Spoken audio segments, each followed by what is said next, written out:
Welcome to the My Creative Days podcast, where we will talk about all things DIY, home decor, decorating tips, and creating a beautiful home on a budget. I am hoping our time together will spark a creative idea, help you plan your next DIY, or inspire you to finally tackle that project you keep putting off. Grab your favorite cup of motivation and let's chat. Hello, friends. Today I'm going to talk about one of my favorite things, saving money. Budgeting, saving money, those kinds of things are like, I get excited to talk about them. I get excited to do them. Over the years, I've done lots of many things to save us money, to, save more money. Did I just repeat myself? To save more money and spend less money. Oh my goodness, you guys. It's one of those days. Anyway, so I thought I'd go through some of these budgeting tips that will save you a lot of money. Just some different things that I've done throughout the years that helped get us out of debt and live debt free. And there's some small things. There's obviously bigger things, but I'm just going to go through some of these that a lot of these things you can find on my website at mycreativedays.com too. So this is going to be all about quick budgeting tips that will save you lots of money. The first tip that I'm going to talk about is something that my dad taught me when I got my first checkbook. So my dad took me in to open my first account, and when he told me, about balancing the checkbook, I don't even know if people here, funny fact, I still have like a handwritten, the ledger, the checkbook. I still do it. It's kind of like sending in bills. I know a lot of people do them electronically. I'm still writing them out and like sending them in the mail. There's just something about doing that and then writing them in the ledger in the checkbook and balancing it. And I don't know, call me weird, call me old fashioned, but it works for us. Matt's always like, whatever you're doing, it's worked great. So just keep doing it. I am the money person in our relationship, meaning I do the bills. I do, the bank accounts, like all that kind of stuff. I do the saving. He does the spending. No, he's more of the spender in our relationship than I am. I'm the saver. He's the spender. I find that there's a lot of couples like that where there's one that spends a little more, one that saves a little more. And we've definitely got that in our relationship. But to get back to this tip is my dad said, balance your checkbook to the next whole dollar. And so what he meant by that is if I had written out a check for, $21.18, when I go to like balance the checkbook, I would actually subtract, I would write the 21.18 in the checkbook. So I actually always have the exact amount. But then I would subtract 22 when I would go in and balance my checkbook. And so since then, that's just how I've done it. I have the exact amount that I spent or the check that I wrote out or the bill that I paid, whatever it is. I do have the exact amount in there written down. But when I go to balance it, and like subtract the money, I go to the next whole dollar. Now, I didn't know, that was just the habit I got into. And then after college, I think I canceled I closed an account to open an account at a different bank. And when I closed that account, I was thinking I had, I don't even know, such and such an amount in there. And I had so much more in there just because what I had written in my books was a lot less. But since I had rounded everything up to the whole dollar when I was taking things out, that's why I had a lot less. There was actually a lot more in that account that I just it was a surprise at the end. So that's one way. If you can just and then what it does for me is that even it's just like the whole dollar. So sometimes it's 1 penny, but sometimes you'll write something or like you'll get gas and the gas will be $20.01. And then you're like, oh my gosh, I got to write out $21 or I got to subtract $21. But it just kind of puts you in that, so it does add up over time, number one. And then it just kind of gets you in that mindset of, oh, there's less in there, or there's, and it's just been something that I've always done. the more you do it, you'll be ahead at a certain point once you start doing it. So that's something that I've always done. I know some people, they want to know exactly, like I said, you do write the exact amount in your ledger. And for you that do online, I don't know how that works. But me doing it just, handwritten, you do have the exact amount that you wrote out in there, but that when you're subtracting it, so you do always know the exact amount, because some people would say, well, how do you know exactly what you have in there? Well, you definitely know that you've got, when you're subtracting less, you've got that less amount because you're subtracting more, if that makes sense. So I think it's a good thing. That's just a tip, and it's something that's worked for me, and it's something that I will always do. Okay, another tip. Check your junk mail. So I know that we all, you get those flyers, or you get those like the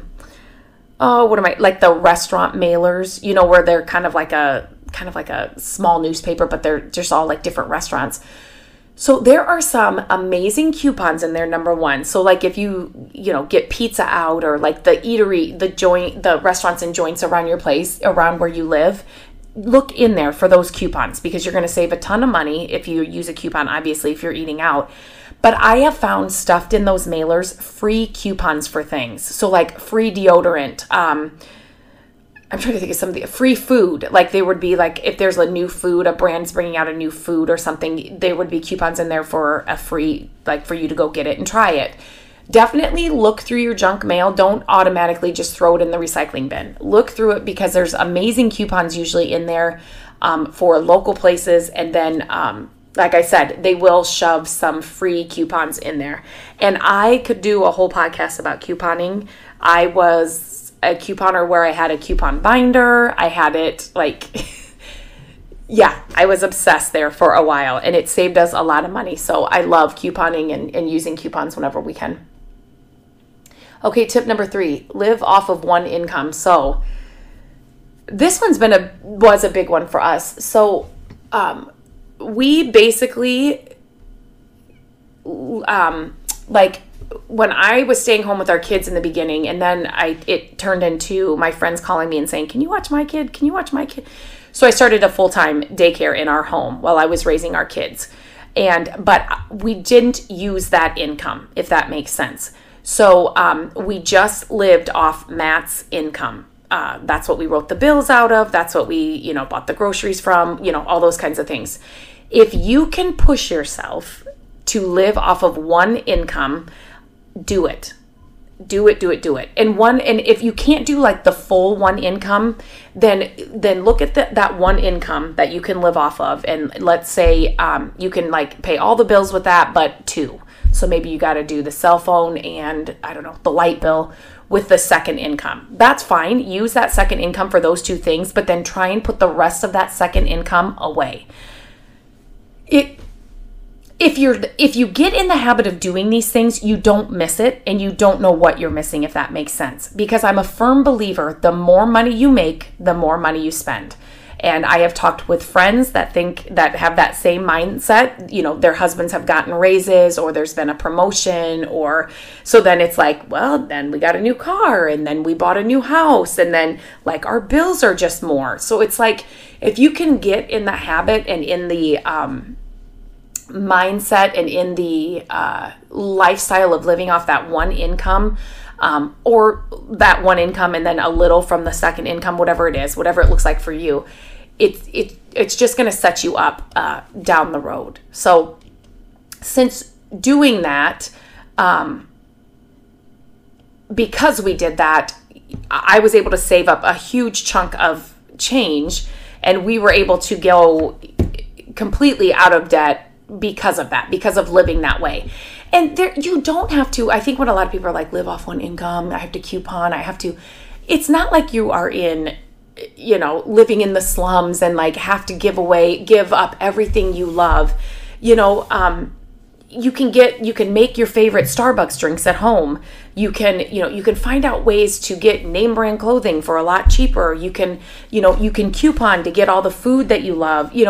It takes a little bit of work. It takes a little bit of creativity sometimes, but you can still have all those things and still save a ton of money and not spend a lot of money.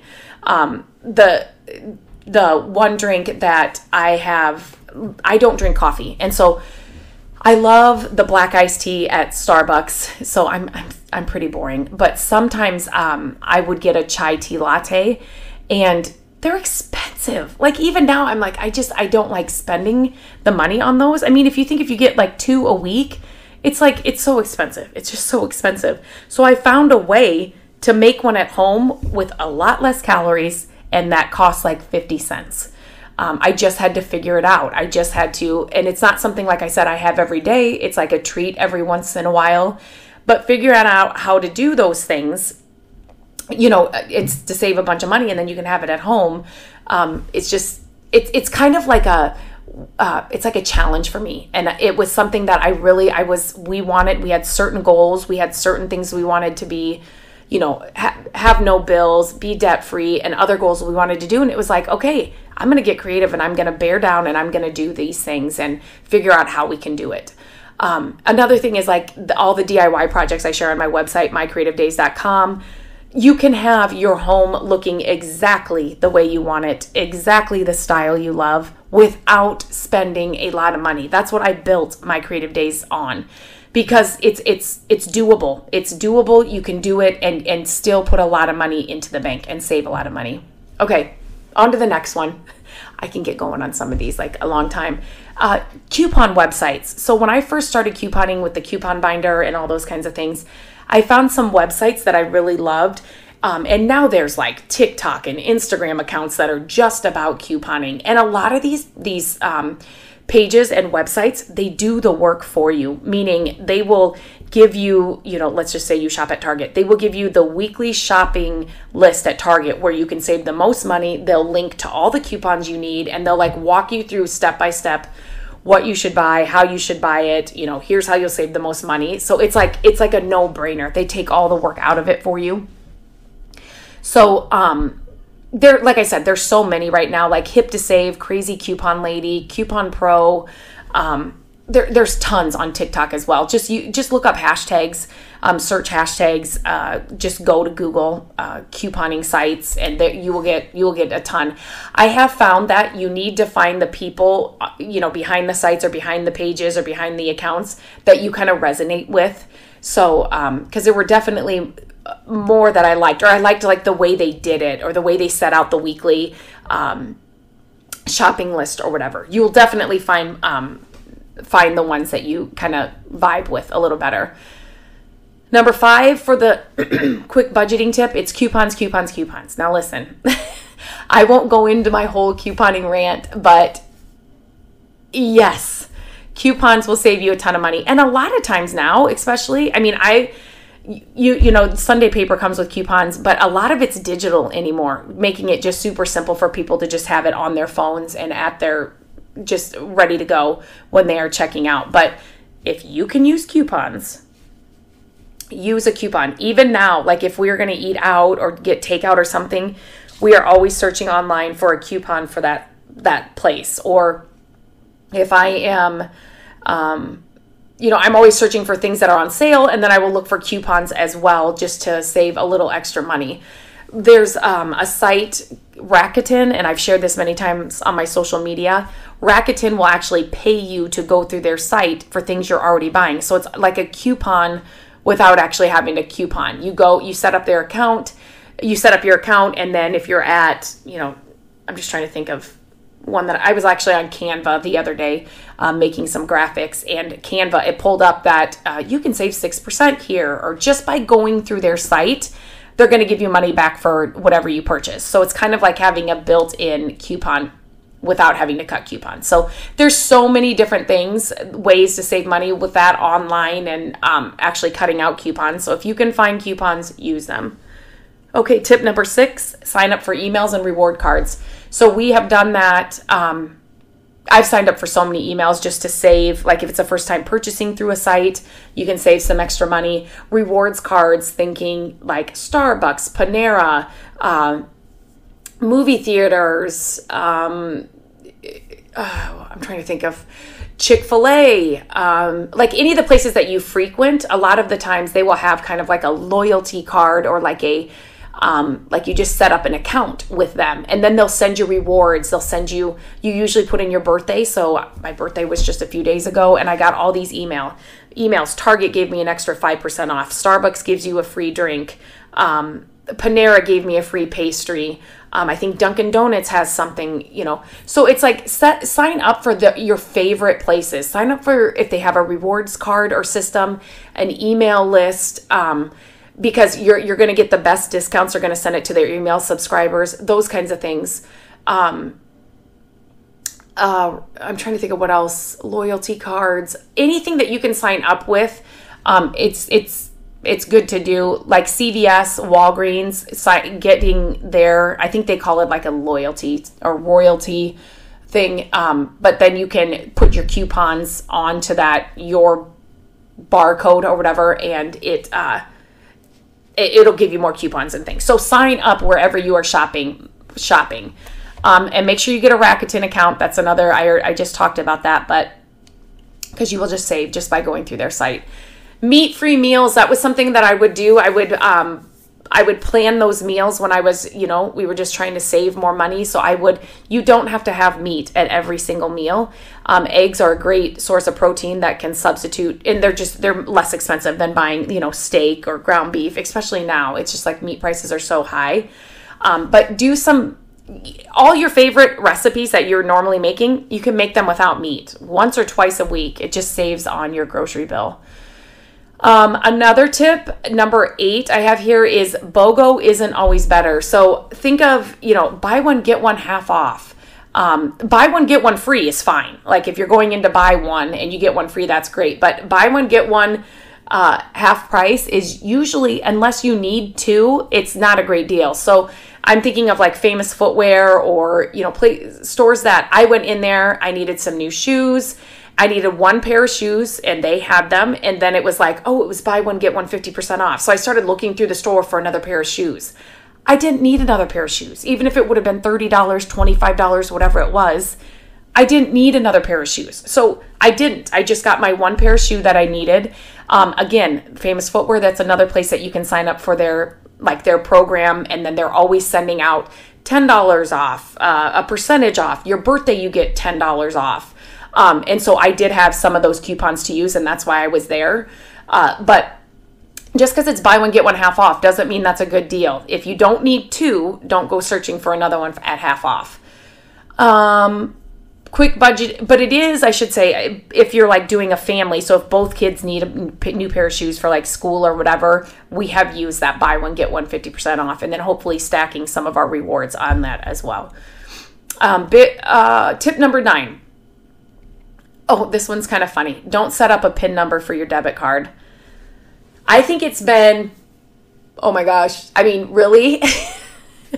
I don't think Matt has ever had a PIN number for his debit card in the last year he's gotten that. Because I think we had to change cards or something and he had to get a PIN. But he has never had a PIN number. And like I said, he's the spender. So if he has cash in his pocket, he will spend it. Oh, I need a cookie, or I need a Diet Coke, or I need he will be the one that will go in and spend it. And so he has always said him not having a PIN number to the debit card has saved him a lot of money over the years. So he just doesn't have the urge to spend it. He never has the cash on him. If he's going to buy something, he uses his debit card, just like the card, but he just doesn't have the readily cash. So he's not more, for a 59-cent cookie or a 99-cent Diet Coke at a gas station or something, he's not going to really want to go in and use his card for that. But if he had cash, he would go in and do that more often. So if you can do it without a PIN number, if you're somebody, like I'm somebody, I don't go in and get cash all the time.